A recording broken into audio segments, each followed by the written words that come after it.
संस्थापकाय च धर्मस्य सर्वधर्मस्वरूपिणे अवतारवरिष्ठाय रामकृष्णाय ते नमः।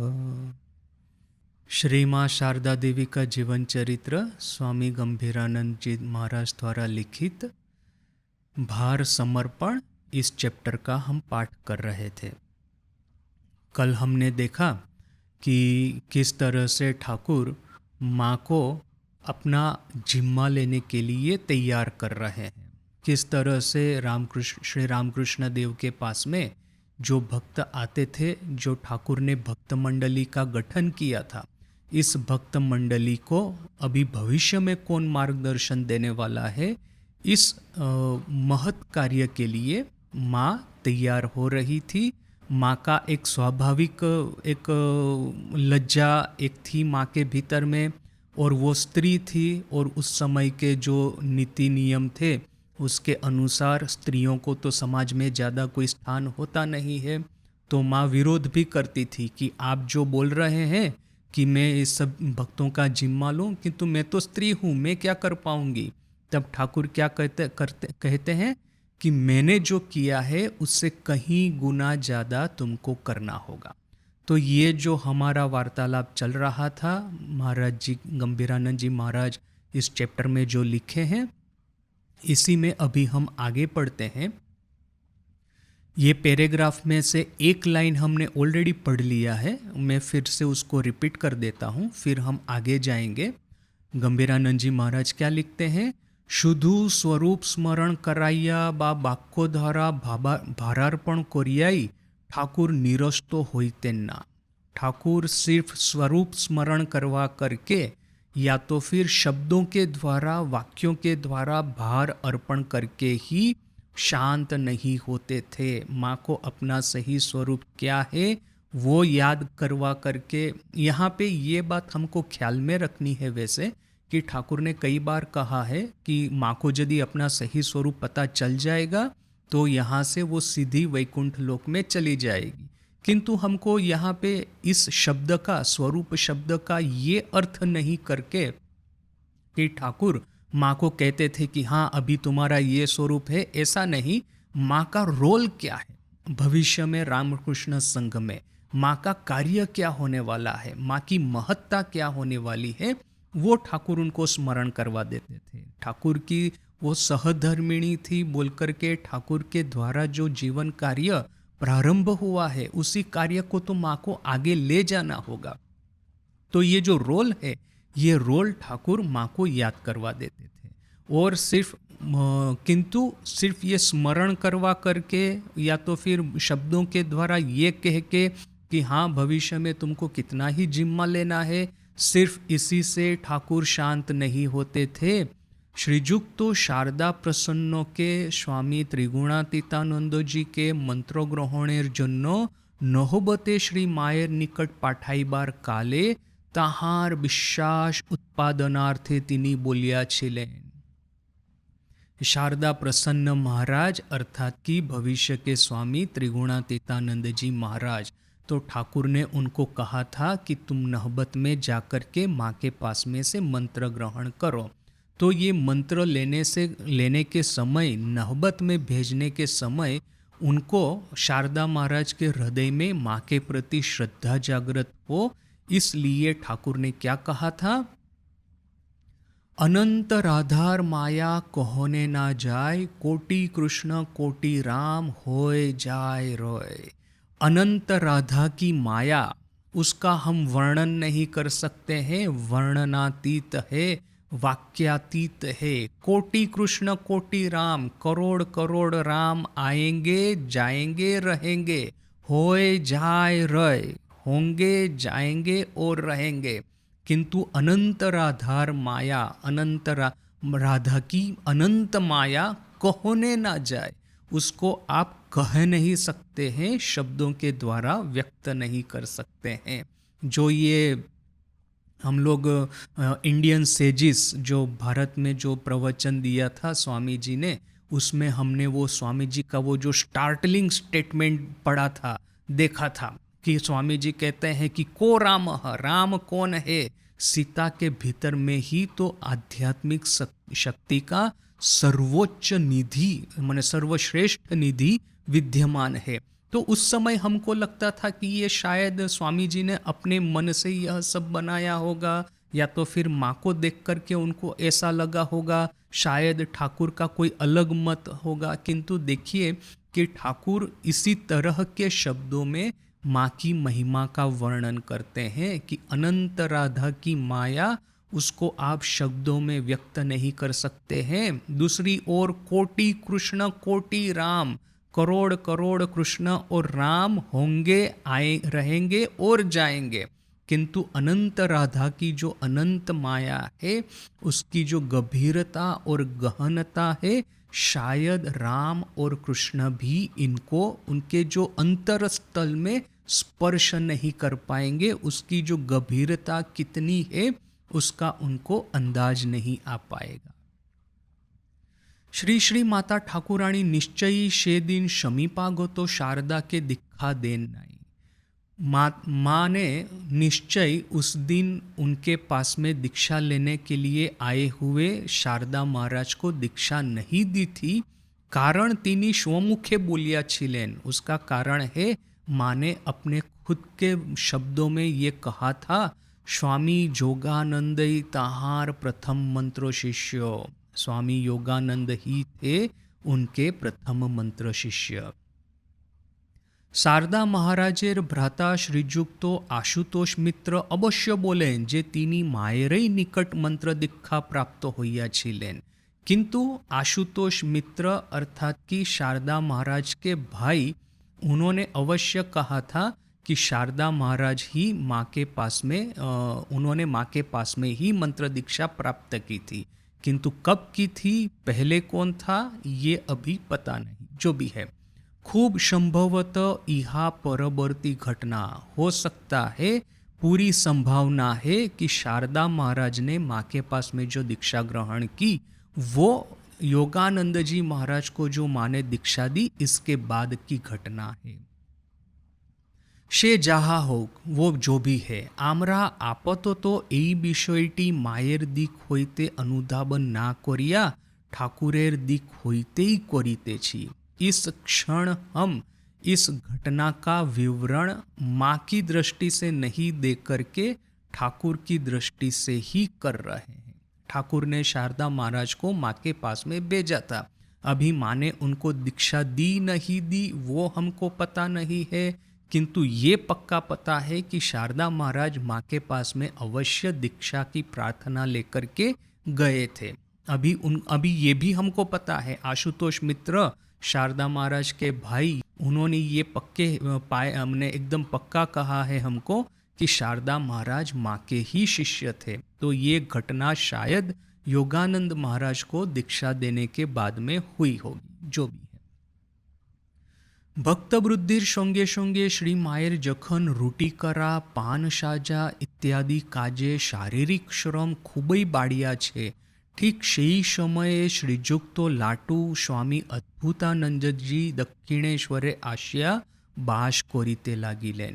भक्तों की संख्या बढ़ने के साथ साथ में ही जब माँ का रोटी बनाना, पान सजाना वगैरह जो कार्य है उसमें शारीरिक श्रम बढ़ता चला है, ठीक उसी समय लाटू महाराज अर्थात स्वामी अद्भुतानंद जी दक्षिणेश्वर में आकर के रहने लगे।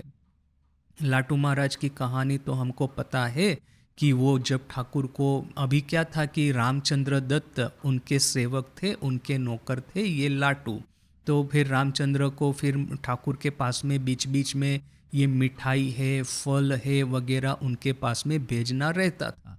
तो वो क्या करते, लाटू के माध्यम से वो ठाकुर के पास में भेजते। यहाँ पे लाटू महाराज ठाकुर के पास में वो फल मिठाई वगैरह लेकर के आते, ठाकुर के श्री चरण में अर्पण करते, और फिर ठाकुर तो वैसे तो किसी को छोड़ने वाले नहीं है, ठाकुर तो सबके हृदय का ये संस्कार देखते थे। तो ठाकुर ने देख लिया कि भले ही चाहे ये राम बाबू का नौकर हो लाटू, किंतु उसके हृदय जो है वो सोने का हृदय है, बड़े ही शुद्ध सात्विक संस्कार इसके भीतर में है। इसलिए फिर ठाकुर ने उसको उपदेश दे करके, आध्यात्मिक मार्गदर्शन दे करके धीरे धीरे करके अपने पास में खींच लिया। अभी ऐसा होने लगा कि लाटू फिर अपने वो राम बाबू के घर जा कर के काम करने की बजाय वहाँ पे दक्षिणेश्वर में ही ज़्यादा समय बिताने लगा। तो एक बार ठाकुर कहते भी है लाटू को कि अरे लेटो, तुम बीच बीच में जाकर के राम बाबू का काम करके आओ, वरना तो तुम पैसा लेते हो राम बाबू का और पड़े रहते हो यहाँ पे, ऐसा कैसे चलेगा। तो देखिए कि ये ठाकुर स्वयं ये बात राम बाबू को कहते हैं। अभी राम बाबू को तो पता है कि ये सब ठाकुर की ही लीला है, उन्होंने ही इस बेचारे का ब्रेन वॉश करके अपने पास में रख लिया है। ठाकुर की इच्छा नहीं होती तो थोड़ी ना लाटू महाराज ठाकुर के पास रह जाते। ये तो हृदय का आकर्षण है। तो ये हृदय के आकर्षण से लाटू ठाकुर के पास में रह रहा है। तो फिर राम बाबू ने भी कहा कि अच्छा महाशय, एक काम कीजिए, लाटू भले यहाँ पे रहे आपकी सेवा के लिए, मैं अपने घर के लिए और कोई व्यवस्था कर दूंगा। तो तब से लेकर के लाटू महाराज ठाकुर के पास में नियमित रूप से रह रहे थे। तो ये उसी समय की घटना है कि ये लाटू महाराज वहाँ पे आए हैं दक्षिणेश्वर में ठाकुर के पास में रहने के लिए, और यहाँ पे भक्तों की संख्या तो बढ़ती ही जाती है। और फिर जैसे होता था कि कोई भक्त कलकत्ता से आएगा तो आकर के वो गाड़ी में से उतरेगा, घोड़ा गाड़ी में से, तो उतरने के समय ही वो पुकार करके कहेगा, अब ये राम बाबू ही खास करके, कि आज मैं रोटी और दाल ये खाऊंगा, ऐसा कुछ बोल देगा। उनको पता है कि नहबत में माँ रह रही है और माँ ठाकुर के लिए और भक्तों के लिए आहार बनाती है, खाना बनाती है। तो माँ ने जैसे ही ये सुन लिया वैसे ही साथ साथ में वो खाना बनाने का प्रयास, वो कार्य प्रारंभ कर देगी। अभी वो नरेन है, नरेन जब आएगा कलकत्ता से ठाकुर के पास में, तो ठाकुर कहेंगे माँ को कि इसका खाना बनाओ। तो अभी माँ को तो पता है नरेन आया है तो वो तो खाना खाएगा ही। तो पहले पहले एक बार माँ ने जिस तरह का खाना बनाया, अभी माँ को तो क्या है कि ठाकुर के लिए खाना बनाने का अभ्यास था। तो वो पतली दाल है, वो पानी वाली ये सब्जी है, वो पतली पतली रोटियां है, ऐसा सब बनाएगी। तो फिर ठाकुर ने एक बार नरेन ने माँ के हाथ का खाना खाया। उसके बाद में ठाकुर ने नरेन को पूछा, क्यों रे, तुमको खाना कैसा लगा। तो नरेन उत्तर देता है, बहुत अच्छा महाशय, ऐसा लगा जैसे मैं रोगी का पथ्य खा रहा हूँ। रोगी के लिए जो डाइट बनाते हैं, जिसको कि पेट का रोग है, उनके लिए जो डाइट बनाते हैं, इस तरह का डाइट खा रहा हूँ, ऐसा मुझे लगा। तो फिर ठाकुर समझ गए कि यहाँ पे प्रॉब्लम क्या हुआ है। उनके खुद के लिए जिस तरह का खाना माँ बनाती थी, उसी तरह का खाना माँ ने नरेन के लिए बनाया है। तो फिर ठाकुर ने नहबत में जाकर के माँ को कहा कि नरेन जब आता है तो मोटी मोटी रोटी और ये गाढ़ी चने की दाल, ऐसा चने की न छोले की दाल जो भी है, वो तुम गाढ़ी दाल नरेन के लिए बना देना। जब ठाकुर ने ऐसा कहा तब फिर माँ उस तरह का आहार नरेन के लिए प्रस्तुत करती थी। तो देखिए कि अभी तो ये नियमित रूप से ये भक्तों का आना जाना दक्षिणेश्वर में बढ़ रहा है। तो माँ को अभी सिर्फ ठाकुर के लिए ही नहीं, सब भक्तों के लिए भी खाना बनाना है। और फिर क्या है पता है, देखिए ठाकुर का ये जो एथिक्स जिसको कहते हैं ना, वो बड़ा स्ट्रॉन्ग था। जैसे कि रामकृष्ण संघ की रचना करने के समय, मिशन की रचना करने के समय स्वामी जी ने जो नियमावली बनाई है, उसमें उन्होंने स्पष्ट रूप से लिखा है, शाकेर कोड़ी माछे जावे ना, माछेर कोड़ी शाके जावे ना। अर्थात कि हमारे पास में जो डोनेशन आता है भक्तों के द्वारा, तो ये भक्त यदि आपको पैसा देता है ये कह के कि ये सब्जी खरीदने के लिए पैसा दे रहा हूँ, तो इस पैसों से सब्जी ही खरीदनी है, मछली नहीं खरीदनी। और यदि भक्त ये कह के पैसा देता है कि मछली खरीदने के लिए पैसा दे रहा हूँ, तो उस पैसों से मछली ही खरीदनी है, सब्जी नहीं खरीदनी। इसके लिए मछली का पैसा सब्जी में नहीं जाना चाहिए, सब्जी का पैसा मछली में नहीं जाना चाहिए। यहाँ पे स्वामी जी के कहने का आशय क्या है कि कोई भी एक पब्लिक ट्रस्ट कंपनी होती है जो कि लोगों के सहायता के ऊपर में चलती है, वहाँ का जो अकाउंटिंग सिस्टम है बड़ा ही स्पष्ट और क्लियर होना चाहिए, तभी लोग भरोसा करके हमको पैसा देंगे। और ये गवर्नमेंट ऑफ इंडिया का भी उस समय तो क्या था ट्रस्ट रूल्स मुझे पता नहीं, किंतु आजकल तो ये बड़ा क्लियर है कि आपके पास में जो अकाउंट हेड्स जो होते हैं, जैसे कि ये डिस्पेंसरी का पैसा है, ये स्कूल का अकाउंट है, ये मंदिर का अकाउंट है, तो मंदिर के अकाउंट में या मंदिर के हेड में, वो अकाउंट हेड में जो पैसा है वो ना ही आप डिस्पेंसरी के लिए खर्च कर सकते हैं, डिस्पेंसरी के लिए जो पैसा पड़ा है ना ही आप उसको मंदिर में खर्च कर सकते हैं। तो ये जो स्वामी जी का एक स्ट्रिक्ट रूल था, वो आज से 100 साल पहले स्वामी जी ये रूल एस्टैब्लिश करके गए थे, जिससे कि ये जो पब्लिक ट्रस्ट जो ऑर्गेनाइजेशन होते हैं वो लंबे समय तक भक्तों का भरोसा बना रख करके भक्तों के पास में, यदि भक्तों का भरोसा बना रहेगा इस तरह के ऑर्गेनाइजेशन पे, तभी वे लोग लंबे समय तक किसी न किसी तरह की दान दक्षिणा करते रहेंगे। तो यहाँ पे भी ठाकुर का ये जो मोरल क्लैरिटी बड़ा ही क्लियर था। वो कहते थे कि कालीवाड़ी की जो रचना है, कालीवाड़ी का निर्माण करने के बाद में रानी रासमणी ने वहाँ पे ये जो भंडार चालू किया है वो है साधु और कंगालियों को देने के लिए, और वहाँ पे ही ये साधु है, कंगाली है, यानी कि गरीब लोग हैं, वे लोग भिक्षा प्राप्त करेंगे। ठाकुर के पास में जो ये भक्तगण आते हैं उन लोगों की ये जो आर्थिक अवस्था तो इतनी बुरी नहीं है कि वे लोग सब समय जाकर के वहाँ पे खाना खाते रहे। इसलिए हमने कथामृत में भी देखा कि मास्टर महाशय वहाँ पे रहने के लिए आते हैं, तो ठाकुर उनको कहते हैं कि देखो ये काली मंदिर में जो भंडार गृह है वहाँ का आहार जो है गरीब लोगों के लिए है, तुमको उसमें से आहार करना उचित नहीं है। बोल कर के फिर मास्टर महाशय अपने साथ में एक रसोइये को लेकर के आए थे जो कि उनके लिए खाना पका देगा। अभी ऐसा नहीं है कि ठाकुर कभी भी भक्तों को काली मंदिर के भंडार का खाना नहीं खाने देते थे। इनफैक्ट ये एक घटना है कि अखंडानंद जी को ठाकुर कहते हैं, ये गंगाधर महाराज को, कि तुम जाओ और माँ काली का प्रसाद ग्रहण करके आओ।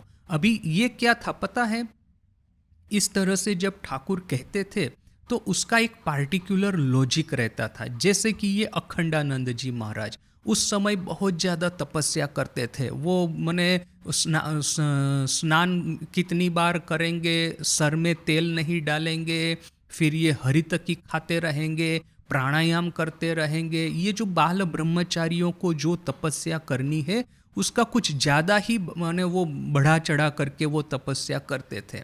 अभी उनका फिर ऐसा था कि ये जो वेजिटेरियन खाना है, ये शाकाहार है, वही करेंगे। तो फिर उनके भीतर का ये एक तरह का ये सब चीज़ें क्या है, ऑर्थोडॉक्सी, एक तरह की रिजिडिटी हमारे भीतर में प्रवेश कर जाती है।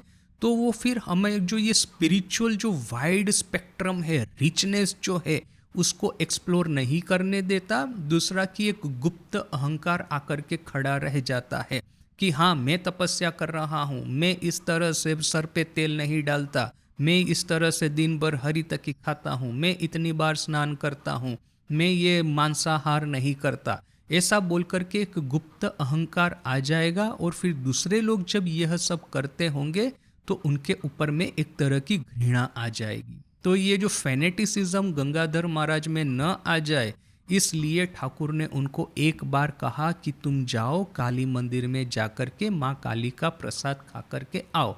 अभी माँ काली को तो फिर ये मांसाहार भी ऑफर किया जाता है, मछली भी ऑफर की जाती है।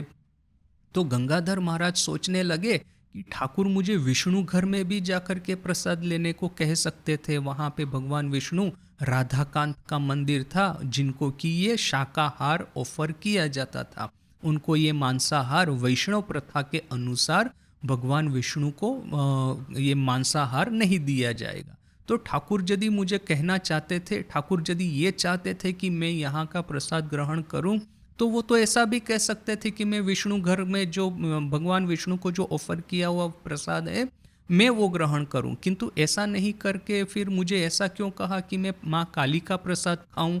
ऐसा सोचते सोचते वो भंडार गृह की ओर जा रहे हैं। तो उनके मन में शायद ऐसा एक आ गया होगा कि ठाकुर ने भले ही चाहे माँ काली का प्रसाद लेने को कहा हो, किंतु मैं जाकर के भगवान विष्णु का ही प्रसाद लूँगा। तो ऐसा सोच करके जैसे ही उन्होंने पीछे मुड़ कर के देखा तो देखा कि ठाकुर वहीं पे खड़े हैं अपने कमरे के वरांदे में, वो देख रहे हैं कि वो गंगाधर महाराज कहाँ जा रहे हैं। तो बोल करके जब गंगाधर महाराज ने देखा, वो समझ गए कि हाँ, ठाकुर मेरे पे नज़र रख रहे हैं और उनकी ये इच्छा है कि मैं सही सही माँ काली का ही प्रसाद ग्रहण करूँ। तो फिर वो माँ काली का मांसाहार उन्होंने ग्रहण किया था उस दिन। ये क्या है कि अहम तोड़ने के लिए बाबूराम महाराज की, स्वामी प्रेमानंद जी की एग्जैक्टली यही कहानी कि वराहनगर मठ में वो खुद तो मछली नहीं खाते थे, और शायद ऐसा हो सकता है, शायद हो सकता है कि मुंह से नहीं बोले होंगे, किंतु मन में ही मन में ऐसा सोचते होंगे कि ठाकुर की ये जो बाकी जो शिष्य है, त्यागी संतान है, वो मछली खा रहे हैं, अर्थात कि उनके भीतर में इतनी पवित्रता नहीं है। ऐसा सोच करके एक दिन सोए होंगे रात को, एकाएक ठाकुर ने सपने में आकर के उनको जो डांटा है, तुमको ये शर्म नहीं आती, मेरे जो लड़के हैं बेचारे थोड़ा सा मछली खा रहे हैं और तुम उनकी घृणा करते हो। ऐसा बोल करके ठाकुर ने जो डांटा, फटाक करके बाबूराम महाराज नींद से उठ गए, दौड़ करके वो किचन में गए जहाँ पे वो मछली रांध करके उसका थोड़ा सा अंश पड़ा होगा, तो उंगली से स्पर्श करके अपने जिह्वा के ऊपर में एक बार स्पर्श करवाया। यानी कि थोड़ा सा जब ये मछली खा लिया तो फिर भीतर का अहंकार टूट गया। अभी मैं भी मछली खाता हूँ तो दूसरों को मैं कैसे कहूँ कि भाई आप लोग मछली मत खाइए। तो ये ठाकुर एक पार्टिकुलर पॉइंट आउट करने के लिए अवश्य इनको, ये भक्तों को वहाँ का आहार प्रसाद ग्रहण करवाते थे। अब जैसे कि ये योगेन महाराज का ही एक किस्सा है कि एक बार वो काली मंदिर का प्रसाद ठाकुर के कमरे में आने में विलंब हो रहा है, देरी हो रही है। तो ठाकुर व्याकुल होकर के इधर से उधर टहल रहे हैं और ये कह रहे हैं कि इस समय तक तो माँ काली का प्रसाद आ जाना चाहिए, क्यों नहीं आ रहा है। तो फिर कुछ देर के बाद में वो कहते हैं कि ठाकुर कहते हैं मैं जाकर के वो जो कोठारी जो है वहाँ का चीफ एग्जीक्यूटिव, उसको जाकर के मैं पूछता हूँ कि क्यों अभी तक प्रसाद नहीं आया। बोल करके ठाकुर वो जो चप्पल पहन करके वो कोठारी की ऑफिस की ओर जा रहे हैं। अभी योगेन महाराज जो है वो वहाँ पे खड़े हैं, सब कुछ देख रहे हैं। तो उस समय उनके मन में ये विचार आया कि ठाकुर आखिर में तो चाल कोला बांधा बामुन, अर्थात कि ये जो राइस है और केला है, वो जो जाकर के जो विधि करता है उनको दक्षिणा में ये राइस और केला मिलता है। तो ये जो राइस और केला ग्रहण करने वाले ब्राह्मण ही तो है आखिर में, दक्षिणा ग्रहण करने वाले ब्राह्मण ही तो है आखिर में। ऐसा विचार योगेन महाराज के मन में आया। जैसे ही ठाकुर वापस आए तो योगेन महाराज के साथ में वो जो घटना हुई थी कि ठाकुर मध्य रात्रि को झावतला की ओर जा रहे हैं, तो उनके मन में ये संदेह हो गया कि ठाकुर जा रहे हैं माँ के कमरे में नहबत में, तो कैसा वो बाहर आकर के देख रहे हैं। तो फिर जैसे ठाकुर को झावतला की ओर से आते देखा, उनके चेहरे पे जो गिल्ट फीलिंग था, ठाकुर इमीडिएटली समझ गए कि ये मेरे प्रति इसके मन में किसी तरह का संदेह उदय हुआ है। तो यहाँ पे भी ऐसा ही हुआ। ठाकुर जब वापस आए तो देख लिए कि वो योगेन महाराज के चेहरे पे संदेह की रेखा दिख रही है। तो ठाकुर ने इमीडिएटली कहा, देखो रानी रासमणी ने ये भंडार गृह वगैरह ये जो पैसा दे करके गई है, जिससे कि ये गरीब भिखारियों को, साधु संतों को यहाँ पे आहार मिले। तो किंतु ये जो यहाँ के कर्मचारी जो है वे लोगों का क्या है, कोई ना कोई उपपत्नी रखे हुए हैं कहीं पे, और ये जो भगवान का जो प्रसाद है जाकर के उनको ऑफर कर देंगे। इससे बेटर है कि प्रसाद मेरे कमरे में आए और मैं यहाँ से भक्तों को डिस्ट्रीब्यूट करूँगा, जो कि सही सही भक्त है उनको, जिससे कि जिस पर्पस के लिए रासमणी ने पैसा दिया है वो पर्पस जो है वो उसका ये सही सही इस्तेमाल होगा। तो ठाकुर का ये जो एथिक्स एंड मोरालिटी वाला जो मामला है वो बड़ा ही क्लियर है। इसलिए यहाँ पे जब ये ठाकुर के पास में ये भक्तों की संख्या बढ़ने लगी, माँ तो आई थी दक्षिणेश्वर में 1872 उसमें, उस साल में, और वहाँ से लेकर के ऑलमोस्ट 10 साल तक, ऑलमोस्ट 9 साल तक, 1880 1881 तक बहुत ज़्यादा कोई भक्त ठाकुर के पास में नहीं आते थे। किंतु ये 1881 1882 से प्रारंभ होकर के आखिरी जो 3-4 साल थे ठाकुर के जीवन के, 1882 83 84 85 86, इतने साल तक ठाकुर के पास में आने वाले भक्तों की संख्या जैसे बढ़ती ही जा रही है, बढ़ती ही जा रही है। तो उस समय जितने भी भक्त आते थे उनका आहार माँ को तैयार करना होता था, और उसके लिए नेचुरली है कि ये माँ को शारीरिक कष्ट होगा, तो उसी समय माँ को सहाय करने के लिए ठाकुर ने लाटू महाराज को वहां पे अपॉइंट किया था। प्रथम प्रथम तिनी प्राये पंचवटी प्रभृति तपस्यापूत स्थाने अनेक क्षण ध्याने बस्या था कि तेन इहात उहाते दिन काटिया जाई। तो लाटू महाराज जब आए थे तो पहले पहले कुछ दिन पंचवटी जैसी तपस्या से पूत, तपस्या पूत अर्थात की तपस्या से भरपूर जगहों पे बहुत देरी तक ध्यान में बैठे रहते, और इसी से उनका दिन चला जाता। आखिर में ठाकुर के पास में आए क्यों है? साधन भजन करने के लिए, ईश्वर प्राप्ति करने के लिए। ठाकुर ने ही तो उनको कह दिया है कि ईश्वर प्राप्ति ही जीवन का सर्वोच्च लक्ष्य है। तो फिर उस लक्ष्य को प्राप्त करने के लिए क्या करना होगा? तो नेचुरली है कि साधन भजन करना होगा। तो वो साधन भजन कहाँ पे करेंगे? तो गंगा के किनारे बैठ करके, कभी चांदनी के घाट के ऊपर में बैठ करके, कभी ये पंचवटी में जहाँ पे ठाकुर ने ये अद्वैत वेदांत की साधना की थी, कभी ये बिल्व तल के नीचे में बिल्व का वृक्ष है उसके नीचे में बैठ करके जहाँ पे कि ठाकुर ने तंत्र साधना की थी। ये पूरा जो जगह है ठाकुर के कमरे से बाहर का, और इवन ठाकुर के कमरे का, वो तपस्या से भरपूर जगह है। तो यह सब जगहों पे बैठ करके लाटू महाराज जब ध्यान किया करते थे शुरू शुरू में। एक दिन झाउतलार दिके शौचे जाइबार पथे ठाकुर देखिलेन श्री माँ मैदा ठासीते छेन आर एकटू दूरे गंगा तीरे लाटू निश्चल भावे बसिया आछेन। एक दिन झाउतला की ओर शौच जाने के लिए ठाकुर जब जा रहे थे, अभी उस समय तो इंडोर प्लम्बिंग था नहीं, वो तो ये बाहर में पेड़ों के नीचे में ही जाना पड़ता था। तो झाऊ बोल करके एक वृक्ष होता है, उस वो वहाँ के वो बहुत सारे झाऊ के वृक्ष थे गंगा के किनारे, उसके नीचे में सभी लोग शौच के लिए जाते थे।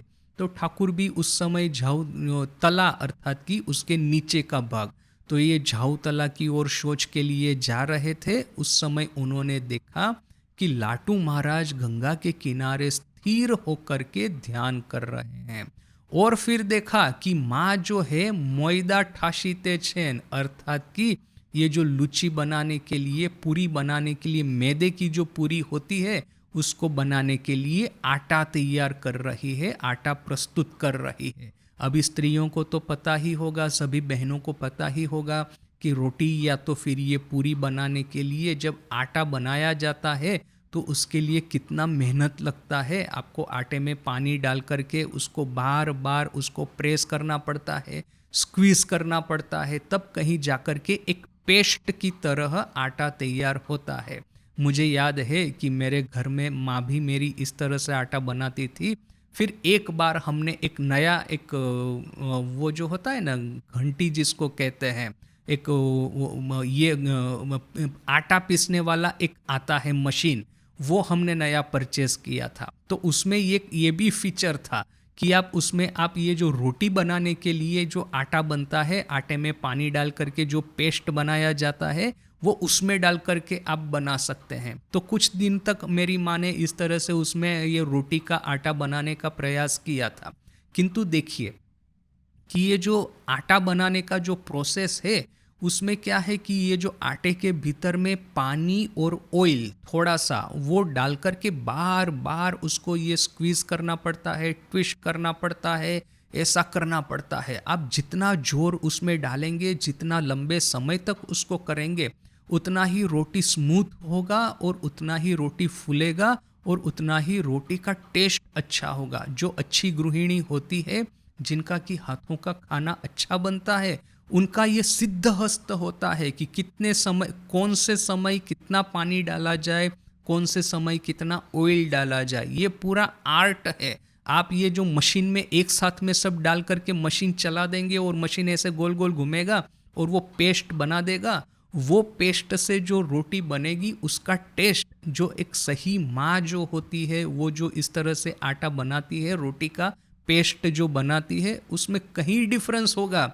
कुछ दिनों तक मेरी माँ ने इस तरह से बनाया, फिर हम सभी ने चिल्लाना शुरू कर दिया, अरे ये छोड़ो, ये बेकार लगता है, तुम जिस तरह से बना रही थी वैसे ही बनाओ। तो मेरी माँ फिर से उस तरह से बनाने लगी। किंतु उस समय हमको पता नहीं चलता था कि ये जो पानी और आटा दोनों को मिक्स करने करके उसको स्क्वीज करके जो पेस्ट बनाना है उसमें कितना मेहनत लगता है, वो हमको समझ में नहीं आ रहा था। हमको इतना ही पता चलता था कि माँ जो आटा बनाती है उसका रोटी का टेस्ट वो मशीन के आटे की रोटी से कहीं ज़्यादा अच्छा है। तो देखिए कि माँ भी यहाँ पे अपने हाथों से इस तरह से आटे की पेस्ट बना रही है। उस समय ठाकुर ने देखा कि लाटू वहाँ पे बैठ करके ध्यान कर रहा है। ठाकुर तखनई ताहा के उठाइया भ्रमशोधनार्थे बोली लेन। ठाकुर ने उसी समय लाटू महाराज को उठा करके उनका ये जो भ्रम था कि ठाकुर के पास में आकर के जब ध्यान करना है, इस भ्रम को शोधन करने के लिए, भ्रम को तोड़ देने के लिए ठाकुर ने कहा, ओरे लेटो तुई एखाने बसे आछिस আর উনি যে নবতে রুটি বেলার লোক পাচ্ছেন না। ठाकुर ने कहा, अरे लेटो तुम यहाँ पे बैठे हुए हो और उनको नहबत में रोटी बेलने के लिए लोग नहीं मिल रहे हैं, उनको अर्थात की माँ को। तार पर लाटू के नहबते लैया गया तिनी बोली लेन। इसके बाद में लाटू महाराज को नहबत में ले जा करके उन्होंने कहा, এই ছেলেটি বেশ शुद्ध सत्य, यह लड़का बड़ा ही शुद्ध सात्विक है, তোমার যখন যা প্রয়োজন হবে একে বলো এ করে দেবে। तुमको जब जो भी प्रयोजन होगा तुम इसको कहना, ये कर देगा। तदबोधि लाटू श्री मायर परिवार भुक्त होइलेन। उस दिन से लाटू श्री माँ के परिवार में स्थान प्राप्त किया। देखिए ये जो पहला जो स्टेटमेंट है ठाकुर का कि अरे लेटो तुम यहाँ पे बैठे हो, वहाँ पे उनको ये रोटी बेलने के लिए आदमी नहीं मिल रहा है। एग्जैक्टली यही घटना, इस तरह की घटना जयराम बाटी में हुई थी। एक स्त्री भक्त है, माँ का दर्शन प्राप्त करने के लिए जयराम बाटी गई है और वहाँ पे वो बाहर में सुबह को वहाँ पे माँ के कमरे में के सामने बैठ कर के ध्यान कर रही है। तो उस समय माँ क्या कर रही थी कि वहाँ वो अपना जो घर था माँ का, वो तो एक छोटा सा घर, जिसने भी जयराम बाटी दर्शन का सौभाग्य मिला है पता होगा, माँ का वो पुराना घर एक छोटी सी सिंगल रूम कुटिया ही तो है और तो कुछ है नहीं। तो उसके भीतर में बैठ कर के, शायद वहाँ पे नहीं, वो खाना बनाने का जगह, वो किचन जो था वो एक सेपरेट घर था, एक सेपरेट एक कमरा था। जो भी है वो कहाँ जहाँ कहीं पे भी हो, माँ बैठ करके इस तरह से रोटी के लिए आटा तैयार कर रही है और माँ ने देखा वहाँ पे वरांडे में बैठ करके वो लेडी डिवोटी है वो ध्यान कर रही है। तो माँ ने हंसते हंसते कहा इस लेडी को कि अरे बेटी, तुम जिसका ध्यान कर रही हो वो यहाँ पे ये रोटी पका रही है। तो जैसे ही माँ ने ऐसा कहा, वो लेडी डिवोटी बेचारी शर्मिंदा हो गई और वो इमीडिएटली उठ करके माँ को सहाय करने के लिए आई। देखिए कि जब तक अवतार रहते हैं इस देह में पृथ्वी के ऊपर में, तब तक ये अवतार की सेवा ही सर्वोच्च साधना है। आप देख लीजिए कि ऐसा नहीं है कि ठाकुर के पास में जो भक्तगण आते थे उसमें ये त्यागी संतान ही बहुत ज़्यादा जब ध्यान करते थे और दूसरे लोग नहीं करते थे, ऐसा कुछ नहीं है। ये जो हाजरा महाशय का था कि ठाकुर के कमरे के सामने ही बैठ कर के दिन रात वो माला घुमाते रहेंगे, दिन रात जप करते रहेंगे और फिर मन में ये अहंकार भी बैठ गया है और जो भी आते हैं वहाँ पे सबको कहते हैं कि ये राखाल वगैरह तो हो करे बेड़ाए, अर्थात कि हल्ला गुल्ला करते करते इधर उधर घूमते रहते हैं। जब कहाँ करते हैं बैठ करके, एक इस तरह का अभिमान उनके मन में आ गया था। किंतु देखिए कि ठाकुर ने कहा है, दो बात है यहाँ पे। एक, जब आपको साधना में सिद्धि प्राप्त करनी होती है उस समय ये जो सेवा है ये बहुत ही एक श्रेष्ठ माध्यम है आध्यात्मिक उन्नति करने का। और फिर ठाकुर ने साथ में ये भी कहा था, सेवा के साथ में चाहिए संयम। ठाकुर ने कहा था कि कलकत्ता में लोग लाखों जप करते हैं, खान की परजन तो जॉब करे नीचे, अर्थात कि ये जो इस तरह की स्त्रियां जिनका चरित्र अच्छा नहीं है, इस तरह वे लोग भी लाखों जप कर लेते हैं। किंतु होता क्यों नहीं है? क्योंकि जिस घटी में ये पानी डालते हैं वो घटी नीचे में से टूटी हुई है, सब पानी बह बह जाता है, निकल जाता है। तो वैसे ही आपको सेवा और संयम, ये दो यदि है हमारे जीवन में, तभी हमारा जो आध्यात्मिक साधना है वो कोई उसमें ये फल दिखाई देंगे, उसका कोई रिजल्ट दिखाई देगा। वरना तो ये टूटी हुई घटी है नीचे से, उसमें आप पानी डालते ही जा रहे हैं, डालते ही जा रहे हैं, आप कंप्लेन करेंगे कुछ समय के बाद में ये घटी तो भरती ही नहीं है, तो कैसे भरने वाली है। अच्छा, अभी इसके बाद में एक दूसरा भी प्रश्न हो सकता है कि ठाकुर के रहते रहते तो चलो गुरु भाई उनकी और माँ की सेवा करके धन्य हो गए, आज हमारे लिए क्या है। आज अभी देखिए, यदि आप ट्रेडिशनल वैष्णव सिस्टम में विश्वास करते हैं तो फिर यही, जैसे कि शशि महाराज ने ठाकुर की महासमाधि के फौरन बाद ठाकुर का जो अस्थि कलश है उसकी उस तरह से सेवा करना शुरू कर दिया जिस तरह से शशि महाराज जीवंत ठाकुर की सेवा करते थे। उनके लिए जो दातुन है, अर्थात कि ये जो नीम की डाल, ये जो अभी आज की तरह ब्रश तो नहीं थे, तो नीम की डाल ये लोग चबाते थे दांत साफ करने के लिए। तो अभी क्या है, ठाकुर के जो ये है गम्स, पेढ़वे जिसको कहते हैं, गम्स जो होते हैं बड़े ही कोमल थे। अभी ये वैसे ही डाल उनके आप दांतों को चिबाने के लिए आप दे देंगे तो उनके गम्स जो है उसमें ये स्क्रैच हो जाएगा, ब्लीडिंग होने लगेगा। अर्थात कि शशि महाराज ये जो नीम की एक छोटी सी ब्रांच तोड़ करके उसको बड़े ही अच्छे से उसको पत्थर से मार मार करके एकदम उसके ये जो है रेशे रेशे बना देते थे, जो कि बड़ी कोमल हो जाती थी। फिर ठाकुर को ऑफर करते थे, जिससे कि ठाकुर जब उस दातुन को चिबाए तो उसके ये जो कोई एक शार्प कुछ एक है रह गया है, वो कहीं उनके गम्स में स्क्रैच न कर दे। तो इस तरह से ये शशि महाराज जिस तरह से जीवंत ठाकुर की सेवा करते थे, वैसे ही ठाकुर की अस्थियों की, ठाकुर के ये जो पट है, ठाकुर का चित्र है, उसकी सेवा करते थे वराहनगर मठ में। एक दिन की सुंदर घटना है कि ठाकुर के लिए शशि महाराज क्या करते थे, सुबह उठ करके वो जो कोई एक कढ़ाई होगी उसमें कुछ बाल भोग बना करके ठाकुर को देते होंगे। तो एक दिन ऐसा हुआ कि उस दिन लाटू महाराज को थोड़ा सा भूख लग गया, तो उन्होंने शायद आधी रात को उठ करके जो कढ़ाई जिसमें कि ठाकुर के लिए बाल भोग, अर्थात कि सुबह की मंगल आरती के लिए, जो मंगल आरती के समय जो ठाकुर को ऑफरिंग किया जाता है नैवेद्य, जिस कढ़ाई में ये शशि महाराज बनाते थे बाल भोग ठाकुर का, उसी में लाटू महाराज में रात में उठ करके उसमें छोला न कि ऐसा कोई दाल बना करके अपने लिए बनाया और उसको खा के शायद सो गए होंगे, और उन्होंने वो कढ़ाई धोया नहीं। अभी ये सुबह को अर्ली मॉर्निंग शशि महाराज उठे और कढ़ाई में वो जैसे ही बाल भोग बनाने के लिए कढ़ाई हाथ में ली, देखा कि ये तो गंदी है। लाटू महाराज ने उसमें निश्चय रात में कुछ बनाया होगा। शशि महाराज समझ गए, उनको शायद रात को ये आवाज भी आई होगी, लाटू महाराज ने शायद बताया भी होगा, किंतु शायद उस समय शशि महाराज ने ये अनुमान कर लिया होगा कि लाटू महाराज ने ये बना करके अपने लिए जो नाश्ता बनाया है, छोला न कि जो भी कुछ बनाया है, वो बना करके कढ़ाई को धो दिया होगा। ऐसा अनुमान उन्होंने शायद उस समय किया होगा। किंतु सुबह को जैसे वो कढ़ाई को हाथ में लिया, वो जो फ्राई पैन उसको कहते हैं, स्टर फ्राई पैन, तो जैसे ही हाथ में लिया पता चला कि वो तो अभी तक गंदी है।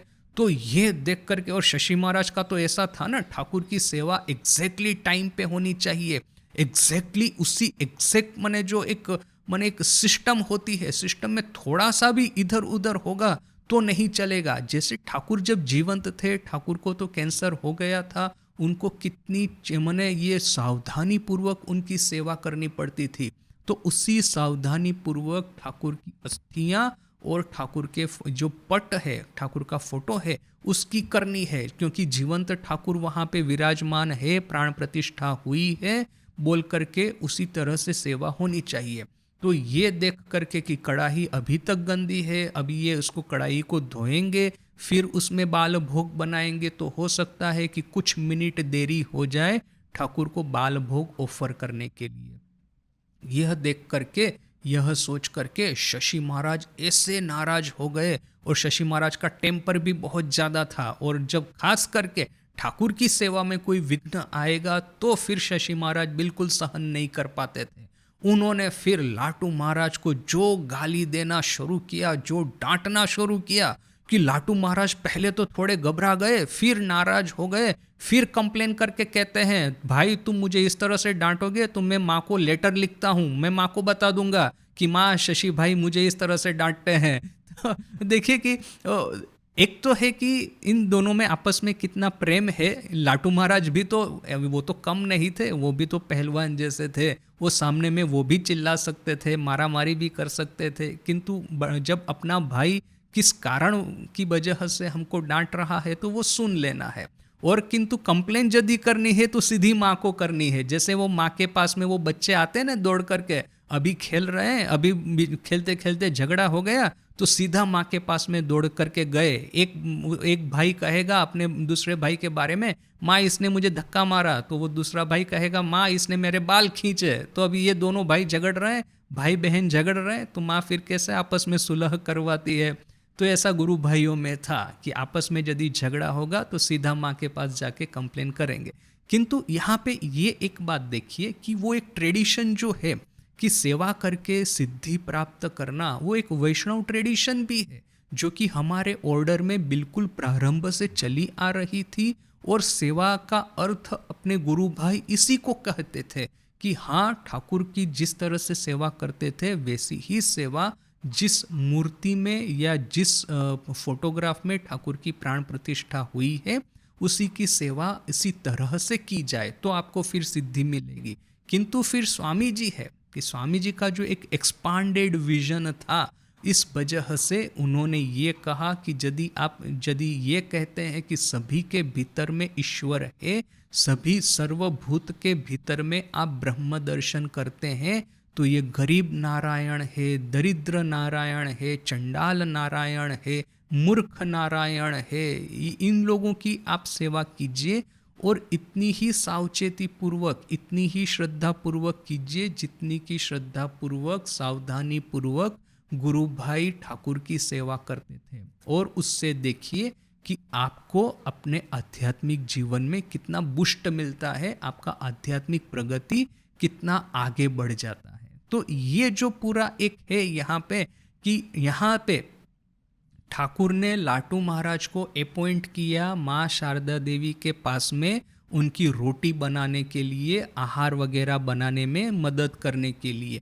वहाँ से अपनी ये सेवा परंपरा प्रारंभ हो रही है। इसी सेवा परंपरा में नेक्स्ट स्टेप है कि ठाकुर और माँ का देह का यदि अवसान होता है, वैसे तो आध्यात्मिक रूप से हम सबके साथ में ही है, भक्तों के हृदय में ही रह रहे हैं, किंतु जब उनका पंच महाभूत का देह जब मिट्टी में विलीन होता है, पंच महाभूत में वापिस मिल जाता है, तो उनकी सेवा अर्थात की घट की सेवा, पट की सेवा, पट अर्थात की फोटोग्राफ और उनको प्राण प्रतिष्ठा की हुई मंदिर में सेवा, तो वो शशि महाराज ने प्रारंभ की। वो सेकंड स्टेज हो गया। और थर्ड स्टेज है कि स्वामी जी ने कहा कि ये सेवा को आप सिर्फ इसी दृष्टिकोण के भीतर में मत देखिए, सिर्फ इतने छोटे से दायरे में बंद मत रखिए जो कि अपनी एक वैष्णव परंपरा है। इसी सेवा को आप एक्सपांड कीजिए, जगत के सभी लोगों को इसके भीतर में आवृत कर लीजिए।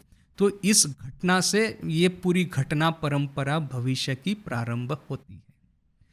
तार पर लाटू के नहबते लिया गया तिनी बोली लेन। इसके बाद में फिर ठाकुर ने लाटू महाराज को ले गए माँ के पास में और कहा कि ये बड़ा ही शुद्ध सात्विक लड़का है, इनकी ये तुम्हारी सेवा के लिए रहेगा, तुमको जो कुछ भी काम करवाना है इसके पास में करवा दो। देखिए ये बात की बात है, ठाकुर की महासमाधि के बाद में जब लाटू महाराज, वो तो अपने एक उनका अद्भुतानंद नाम क्यों हुआ, क्योंकि वो तो एक अद्भुत भाव में मग्न रहते थे।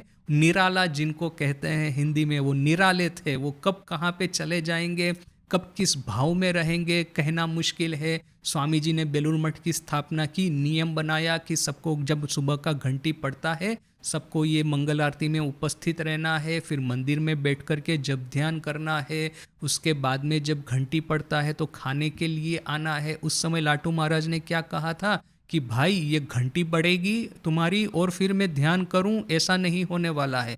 जब मूड होगा तो मैं ध्यान करूंगा, इस तरह से मैं तुम्हारे रूटीन में नहीं रह पाऊंगा, मैं चल रहा हूं, ऐसा बोल करके बेलूर मठ छोड़ने को तैयार हो गए थे। तब स्वामी जी ने दौड़ करके जा करके उनका हाथ पकड़ लिया, कहा भाई तुमको कहीं जाने की जरूरत नहीं है, भले तुम बेलूर मठ में ही रहो, ये रूटीन तुम्हारे लिए नहीं है। तो ये थे लाटू महाराज। तो ये लाटू महाराज कभी कभी ये बलराम भवन में रहते थे और माँ रहती थी बाग बाजार में उद्बोधन में। तो फिर लाटू महाराज, वैसे जितने भी ठाकुर के संतान थे, जितने भी भक्त थे, सन्यासी थे, सब लोग माँ का दर्शन करने के लिए, माँ से आशीर्वाद लेने के लिए आ रहे हैं। किंतु लाटू महाराज पास में ही रहते हैं, किंतु कभी माँ के पास में नहीं आते। तो किसी ने माँ को प्रश्न किया कि माँ, कि लाटू महाराज तो यहीं पे रह रहे हैं, आपका दर्शन करने के लिए, आपको प्रणाम करने के लिए क्यों नहीं आ रहे हैं? तो ये बात उठती है ना, ये लोगों को ये रूमर्स बड़ी पसंद है, मसाला वाली बातें बड़ी पसंद है। वहाँ लाटू महाराज कितना जब ध्यान करते हैं, रात भर तो सोते नहीं थे, ठाकुर ने मना किया था, तो सिर्फ वो चादर ओढ़ करके लेटे रहेंगे, किंतु भीतर भीतर में जप करते रहेंगे। तो ये बातें नहीं करके ये सब रूमर फैलना शुरू हो गया कि लाटू महाराज पास में ही रहते हैं, सभी लोग आते हैं माँ को प्रणाम करने के लिए, वो नहीं जाते। तो फिर किसी ने पूछा माँ को, तो माँ ने उत्तर दिया, अरे वो तो लाटू है, लाटू तो मेरा लड़का है, वो तो ऐसे ही रहने वाला है, उसके लिए तुम इतनी चिंता मत करो, उसके हृदय में मेरे प्रति जो प्रेम है वो मुझे पता है। तो ये प्रेम कैसा था लाटू महाराज का माँ के ऊपर में?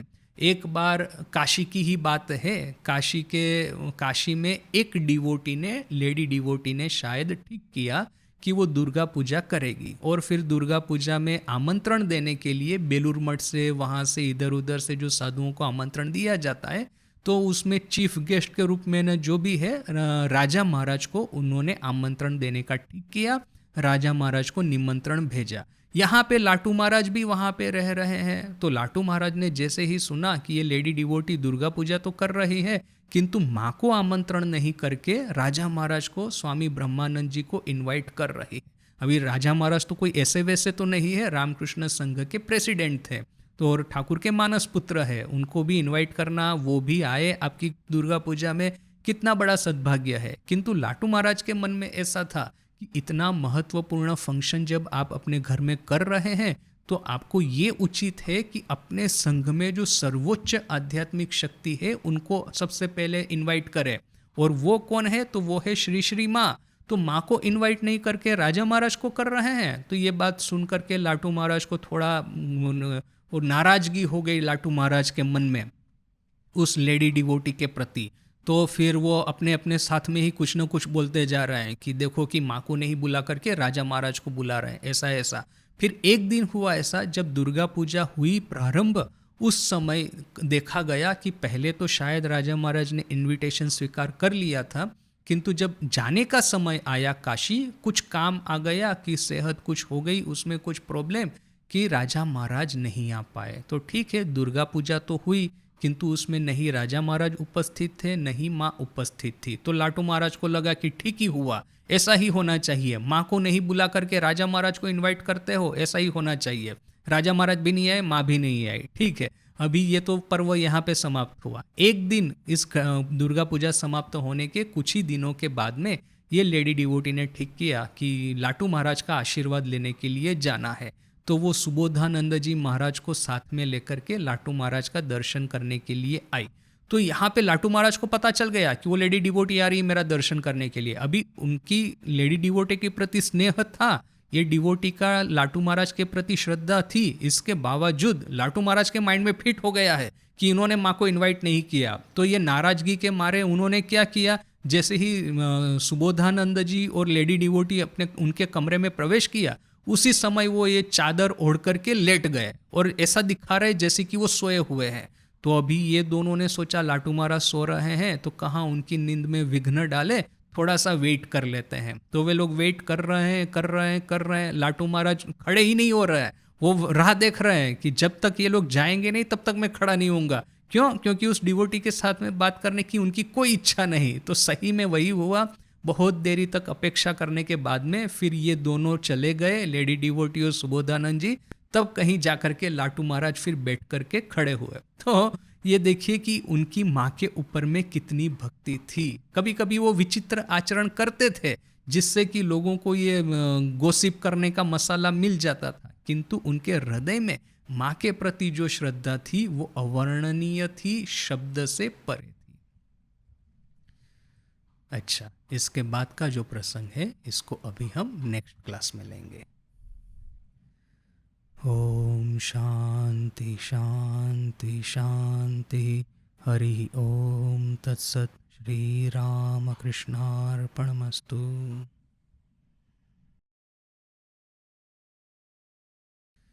देखिए, शरणागति का अर्थ क्या है पता है? हम जो कर्म करते हैं वो सब उसके फल जो है ठाकुर को अर्पित कर देना। अर्थात कि ऐसा नहीं है, जैसे मास्टर महाशय ने ठाकुर को पूछा कि जो भक्त है वो क्या अपने आर्थिक उसकी जो उन्नति हो इसके लिए प्रयास कर सकता है? ठाकुर ने कहा आप कर सकता है, उसमें क्या है। आप संसार में रह रहे हैं, बोल रहे हैं कि आपको अभी सब छोड़ करके भगवान की ये उपासना करनी है, तो होगा नहीं ना, आपको तो संसार चलाना है। तो आर्थिक उन्नति हो उसके लिए प्रयास कर सकते हैं। ठाकुर ने बस इतना ही कहा कि सत मार्ग से कीजिए, दूर माने ये मिथ्या बोल करके इस तरह से आप मत कीजिए। किंतु साथ साथ में हमको ये ख्याल में रखना है कि भले चाहे आप अपना प्रयास बढ़ाइए अपने जीवन में आगे बढ़ने के लिए, उसका जो फल आता है ना वो ठाकुर को अर्पण कर देना है। इस अर्थ में देखिए, मामला थोड़ा कॉम्प्लिकेटेड है, थोड़ा सा आपको समझना होगा। मैं प्रमोशन के लिए प्रयास कर रहा हूँ अपनी नौकरी में, अच्छी बात है, बुरा कुछ नहीं है, किंतु प्रमोशन के लिए प्रयास कैसे करना है? ठाकुर ने कहा ऑनेस्टली करना है। अभी मैं सॉफ्टवेयर इंजीनियर हूँ, मुझे प्रमोशन चाहिए, तो मैं क्या करूँगा? बेटर सॉफ्टवेयर लिखूंगा, रेदर देन कि मेरे जो कलीग है उसके अगेंस्ट में जाकर के पीछे पीछे में रूमर्स फैलाऊंगा या तो मैं बॉस के पास में जाकर के कंप्लेन करूंगा। यानी प्रमोशन प्राप्त करने के दो रास्ते हैं, एक तो है पॉजिटिव, एक तो है नेगेटिव। तो पॉजिटिव रास्ते से आप प्रमोशन प्राप्त करने के लिए प्रयास कीजिए। यदि प्रमोशन नहीं भी मिलता है तो डज नॉट मैटर, आपने प्रयास किया है, फल ईश्वर के हाथ में है। वरना यदि आपने ये सोच लिया मुझे प्रमोशन अच्छे रास्ते से यानी कि जो लेजिटिमेट रास्ता है उस पे चल के नहीं मिला है, तो मैं अभी इलेजिटिमेट रास्ते पे जाऊंगा प्रमोशन प्राप्त करने के लिए, ऐसा मत कीजिए। कर्म हमको करना है प्रमोशन प्राप्त करने का, किंतु वो प्राप्त हो उसके लिए किसी भी तरह का नेगेटिव उपाय इस्तेमाल नहीं करना है। फल जो भी आता है ठाकुर पे छोड़ देना है। मैंने अच्छे से प्रयास किया, यदि ठाकुर का लगा अच्छा तो ठाकुर मुझे प्रमोट करेंगे, नहीं हुआ तो ठाकुर नहीं करेंगे, वहाँ पे मुझे छोड़ना है। किंतु बहुत सारे लोग क्या करते हैं, रिजल्ट नहीं मिलता है तो फिर ये सेकंड स्टेप लेते हैं। पहले तो लेजिटिमेटली प्रयास करते हैं रिजल्ट प्राप्त करने के लिए, रिजल्ट नहीं मिलता है तो इलेजिटिमेट प्रयास करते हैं उसी को प्राप्त करने के लिए। तो वो सेकंड स्टेप हमको कभी नहीं लेना है।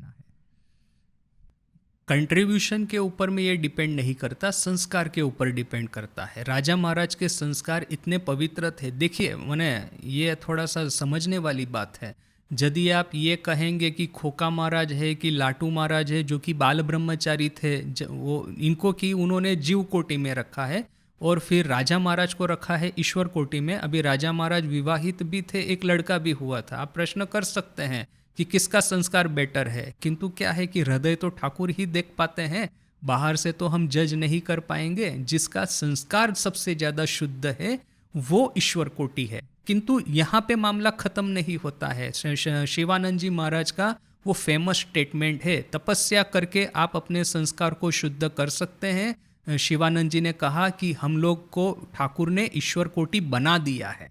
हम लोग ईश्वर कोटि होके जन्मे नहीं है, किंतु ठाकुर ने हमको ईश्वर कोटि बना दिया है। ये अपने जीवन के आखिरी समय में महापुरुष महाराज स्वयं ये बात कहते हैं। यानी कि संस्कार जन्म के समय दे, ये कैसा है पता है, ओपनिंग बैलेंस जैसा है। आपका बैंक अकाउंट है, अभी दो मित्र है, एक के बैंक अकाउंट में ओपनिंग बैलेंस है 1 लाख और दूसरे के बैंक अकाउंट में ओपनिंग बैलेंस है 1000। तो डजेंट मैटर कि 1000 जिसके बैंक अकाउंट में है वो मेहनत नहीं कर सकता है, हमेशा उसका पूरा लाइफ 1000 से ही कटेगा। वो मेहनत करेगा तो कोटि करोड़पति हो सकता है, और जिसका ओपनिंग बैलेंस 1 लाख है वो आलसी बना रहेगा तो 1 लाख भी हाथ से जाएगा। यानी ये सिर्फ ओपनिंग बैलेंस है। इस जन्म में आप जो यदि तपस्या करते हैं तो आप कहीं आगे बढ़ जाएंगे ना। ये अच्छा आपने कहा कि रोटी के लिए आटा बनाना वो ध्यान करने से बेटर है, किंतु फिर उस आटे की बनी हुई रोटी नहीं खाना उससे बेटर है कि माने उससे बेटर है कि आप ध्यान करें, उस आटे की बनी रोटी खाने से बेटर है कि आप ध्यान करें, which is ये बहुत अच्छा आपका ये कंपैरिजन है। ये एग्जैक्ट परफेक्ट एग्जाम्पल फॉर कर्मण्येवा हि अधिकारस्ते मा फलेषु कदाचनम। कर्म पे अधिकार है, फल के ऊपर में नहीं। रोटी बनाने पे अधिकार है, रोटी खाने के ऊपर में नहीं।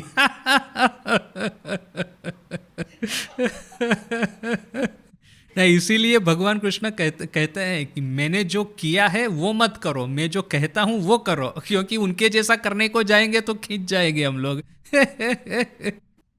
किंतु देखिए, इससे मैंने अल्टीमेटली इसका रेजोल्यूशन क्या था कि माँ ने कहा कि तुम इसकी चिंता मत करो, इनका जिम्मा मैं लूंगी।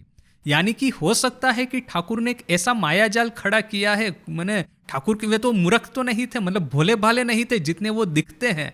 उनके भीतर में ये सब टेक्निक था, साइकोलॉजी समझ में आता था। तो हो सकता है कि माँ के सामने अभी माँ स्वीकार नहीं कर रही है कि मुझे भक्तों का जिम्मा लेना है, तो उनको अब लगा कि माँ का जो मातृत्व है ना उसके ऊपर में आघात किया जाए, तब कहीं जाकर के ये जो भार स्वीकार जो करना है माँ सामने से आके करेगी। तो ठाकुर ने शायद हो सकता है जानबूझ के ऐसा किया हो, कहा हो कि इन लोगों को ज्यादा रोटी मत खिलाओ, तो सामने ही इमीडिएटली माँ ने जाकर कह दिया कि तुम इसकी चिंता मत करो, वो चिंता मैं करूंगी। ये ठाकुर का साइकोलॉजी बड़ा पावरफुल था। माने ये जितने भोले भाले दिखते ऐसे थे नहीं। वो एक दिन की घटना है ना कि वो महापुरुष तारक दा के साथ में ही एक लड़का वहां पे आया, तो थोड़ा रेस्टलेस था, बैठ नहीं पा रहा है शांति से। तो ठाकुर ने उसको पूछा कि अच्छा बताओ, तो ये तारक यहाँ पे आ रहा है मेरे पास में, तो इसके बारे में तुम्हारा क्या मत है? क्योंकि वो लड़के के चेहरा देख के ही लग गया कि ठाकुर के प्रति श्रद्धा नहीं है। तो ठाकुर ने देखा कि टेस्ट करते हैं कि उनका जो उसका खुद का मित्र जो आ रहा है उनके पास में, तो उसके बारे में क्या मंतव्य है। तो लड़का कहता है कि वो आप जानेंगे, मुझे क्या पता। वो लड़का भी थोड़ा सा स्मार्ट था। तो अच्छा, तो ठाकुर ने कहा अच्छा एक काम करो, तुम ये सब बिल्डिंग वगैरह देख के आओ, जाओ। ठाकुर का वो जो स्टैंडर्ड था, एक ट्रिक कि ये जब लोग बैठ नहीं पाते तो ऐसा कहते हैं। तो लड़का सामने कहता है कि अच्छा ये सब बिल्डिंग तो मैंने देख ली है और कहीं जाने की इच्छा नहीं है अभी मेरी। तो ठाकुर को लगा ये पकड़ में नहीं आ रहा है, इसको थोड़ा सा डंडा मारा जाए। तो फिर ठाकुर क्या कहते हैं, वो मास्टर महाशय पास में ही बैठे थे, तो उन्होंने कहा ये हेड मास्टर है। तो जैसे ही ठाकुर ने ऐसा कहा, लड़का चौंक गया, अच्छा ये हेड मास्टर है। यानी कि क्या है, वो तो ब्रिटिश सिस्टम था ना, उसमें जो अथॉरिटी फिगर है उनके प्रति डर रहता था, और वो भी था स्टूडेंट, और ये है हेड मास्टर। तो हेड मास्टर के पास में तो पावर होता है लड़कों को डांटने का। तो जैसे ही ठाकुर ने ऐसा कहा, तब एकदम वो ठंडा हो गया। तो देखिए, ठाकुर साइकोलॉजिकल ट्रिक अजमाते हैं एक के बाद एक। पहले तो उसको भगाने का ट्राई किया, फिर उसको ओपिनियन पूछा महापुरुष महाराज के बारे में, दोनों से ठीक नहीं हुआ, तब उसको डर दिखा दिया। देखिए कि शंकराचार्य या तो फिर जो ट्रेडिशनल वेदांत है उसमें गुरु की उपासना, गुरु की सेवा पे बहुत ध्यान दिया गया है, किंतु कहीं पे ये नहीं कहा गया कि ये आपका स्मरण मनन निधिध्यासन और महावाक्य विचार का सब्स्टिट्यूट है गुरु सेवा। जबकि अपने ऑर्डर में हालांकि कोई ऐसा स्पष्ट नहीं कहता है कि आप जब ध्यान मत करो।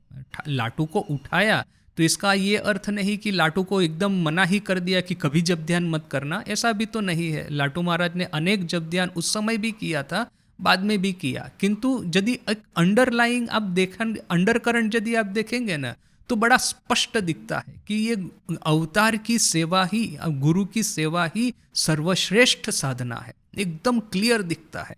और इसी का जैसे आपने कहा कि उसका जो मेजर एक्सपांशन है ये जीव सेवा, शिव ज्ञाने जीव सेवा। अब गुरु को ही इस लोगों के भीतर में देख करके उनकी सेवा कीजिए, दैट इज इक्विवेलेंट टू, और वही कर्मयोग के माध्यम से ही आपको सिद्धि प्राप्त होगी। आपको और कहीं ज्ञान योग राजयोग करने की जरूरत नहीं है।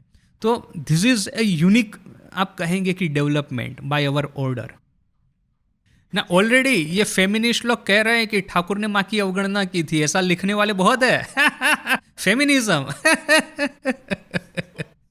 और इसका जो की है ना वो है अधिकारित्व। यदि मान लीजिए कि आपके संस्कार इतने शुद्ध है कि आप एक बार, आइडियल क्या है ज्ञान योग का, कि गुरु के पास में से आपने महावाक्य श्रवण किया, साथ साथ में ही गुरु शक्ति आप में प्रवेश की और इमीडिएटली आपको ब्रह्म साक्षात्कार हो गया। फिर जगत पड़ा रहा, फिर जैसे ठाकुर कहते हैं कि वो जो मकर ध्वज है उसको बोतल के भीतर में तैयार किया, फिर वो वैद्य बोतल को रखे ना तोड़े, डज नॉट मैटर। आपका जगत कल्याण करवाना है तो माँ आपका शरीर धारण करवाएगी, वरना फिर शरीर जाएगा।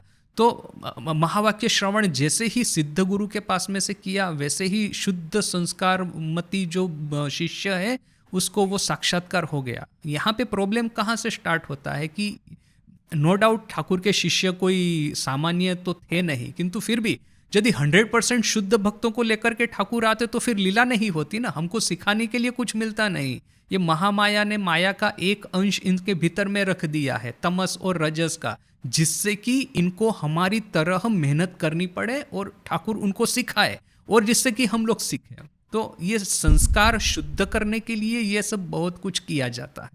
ये what is the meaning of harmony of yoga. आप यदि आपका संस्कार इतना शुद्ध है तो एक बार वो आपने वो दास्य भाव संतान भाव से आराधना करना शुरू किया, साथ में ही इष्ट दर्शन हो गया। एक बार आपका संस्कार अच्छा है तो महावाक्य श्रवण से ही आपको ये मिल गया है। संस्कार अच्छा है तो धारणा ध्यान समाधि इमीडिएटली आपका हो जाता है। नहीं है उस लेवल का, बोल करके ही हमको मिक्स एंड मैच करना पड़ता है। देखिए, शरणागति की आप ट्रेडिशनल व्याख्या भी कर सकते हैं कि आंखों में आंसू आ रहे हैं, आप ईश्वर के सामने बैठे हैं, भजन गा रहे हैं, पूजा कर रहे हैं। नवदा भक्ति जिसको कहते हैं कि ठाकुर के लिए पायस बनाना, वस्त्र पहनाना, भजन गान सुनाना, पाठ करके सुनाना, सेवा करना, पूजा करना, वो एक ट्रेडिशनल वे में भी आप शरणागति को एक्सप्रेस कर सकते हैं, उसमें कोई प्रश्न ही नहीं है। किंतु क्या है कि ज़्यादातर जो डिवोटी है वो उन लोगों के पास में इतना टाइम ही नहीं होगा कि अपने पास में जो भगवान की मूर्ति रखी है या फोटो रखा है उसका इतना मतलब वो समय दे पाए। हमको क्या है कि माने आपको तो छोड़ ही दीजिए, इवन इंक्लूडिंग अवर सेल्फ, पुजारी महाराज ही मंदिर में जाके पूजा करेंगे। मैं तो अपने घर में वो फोटो रखा है, कभी फूल भी ऑफर नहीं करता, कुछ नहीं करता। बहुत सारे लोग करते हैं, बहुत सारे साधु करते हैं। मेरे पास में ये भी मतलब मेरा माइंडसेट थोड़ा ये है किंतु ये जो है ना कि ये ट्रेडिशनल वे में शरणागति को एक्सप्रेस करना, उसके लिए जो समय चाहिए ना, आज के फास्ट युग में है नहीं। आपको आपकी डे टू डे एक्टिविटी में ही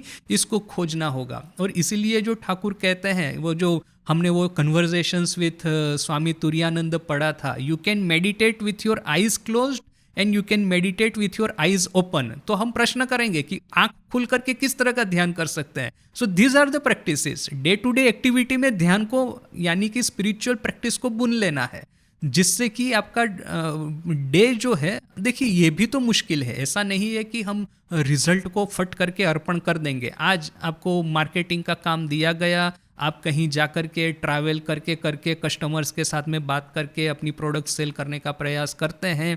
अभी वो आपने बड़ी आशा रखी है कि मैं इतना टाइम दिया है, इतना एफर्ट किया है, इतना ऑर्डर आएगा। तो ऑर्डर तो आया नहीं, ऊपर से वो उसने आपके कॉम्पिटिटर को ऑर्डर दे दिया, तो फिर मन को धक्का लगता है कि अरे मेरी जो पूरा एफर्ट है वेस्ट गया। तो इट इज़ ओके, मन को धक्का लगेगा, किंतु वहीं पे हमको अटक जाना है। फिर आप यदि सेबोटेज करने का प्रयास करेंगे, जो कि इंडस्ट्रियल सेबोटेज आज की बहुत बड़ा एक टॉपिक है, तो आपके कॉम्पिटिटर की प्रोडक्ट यदि सेल हो रही है तो वहाँ जा कर के ये लोग सेबोटेज कर देंगे, तो फिर आपकी कॉम्पिटिटर का नाम बदनाम होगा और लोग आपसे आपके पास में प्रोडक्ट परचेज करना शुरू करेंगे। It is a very wide spread practice actually.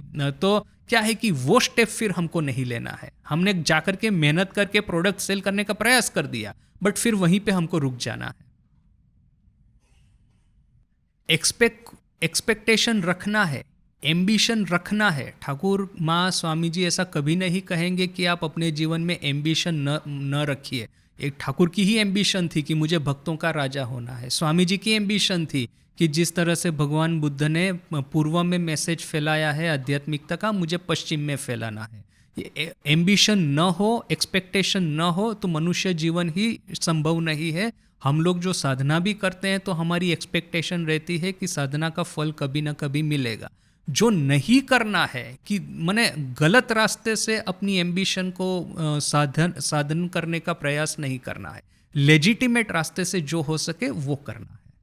हाँ हाँ हाँ, यस यस यस यस। সতের রাস্তে যত আমরা কিছু করতে পারি আমরা করব, অসতের কখনো মানে সাহায্য নেব না।